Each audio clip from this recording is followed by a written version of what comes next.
Chkut ai ni je khom ai saksa ba je ai kịch mau saksa yo straight មកធ្វើពើដាចាកណ្ដាវាតាការលះបង់របស់យើងទៅពីព្រឹកដល់ល្ងាចនេះមានន័យអីទៅអាកូនចឹងไรនេះលោកប៉ាមើលខុសហើយលោកប៉ាខ្ញុំកំពុងតែលើកមកលកម្មទីលោកប៉ានេះជាមកលកម្មហើយបើចឹងគឺល្អហើយយើងខាត់ស្គាល់ជាតិស្រីជាង20ឆ្នាំហើយទៅពីបែរឯងស្លាប់ទៅយើងសុំថើបនឹងមកខ្សើមកអាកូនសំឡប់អត់ទេលោកប៉ាប៉ាចាស់ហើយនៅពេលដែលលោកប៉ានៅសុកមកថើបមកលកម្មបែបនេះថើបជាប់បែបនេះប្រយ័ត្នគេថាលោកប៉ាឈួនណាលេចកើតថ្មីស្ដាប់លើក្រោកវិញមនុស្សដើមមើលឃើញអីយើងសុំទៅមកខ្សើដល់ទៅមិនបាត់ជាមកលកម្មនេះជាងបាយមនុស្សចឹងអូនលោកប៉ាមកលកម្មនេះគឺសម័យ AI លោកប៉ានៅពេលដែលមនុស្សមកធ្វើអីផ្លេផ្ដាស់គឺវាតែងតែវាយលោកប៉ា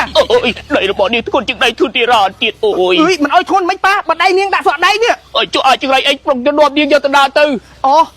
ដោយសារតានាងឥឡូវមិនយត់មកលកម្មយ៉ាងម៉េចវាកំពុងអាក្តៅមិនសិនកំពុងអាក្តៅខ្លួនប៉ាអញ្ចឹងទៅវាធ្វើ error អញ្ចឹងខ្ញុំគិតថាយូរនាងទៅទស្សនៈដើម្បីមួយទឹកឲ្យបន្តិចអាកូនចង្រៃអីនេះក៏ទៅយូរចំពោះមកលកម្មដែរអាចជាអីមិនដែរដឹកនាងមួយទឹកឲ្យអញទេកុំភ្លេចចូលរៀនកុំគិតសាលាអាកូនចង្រៃ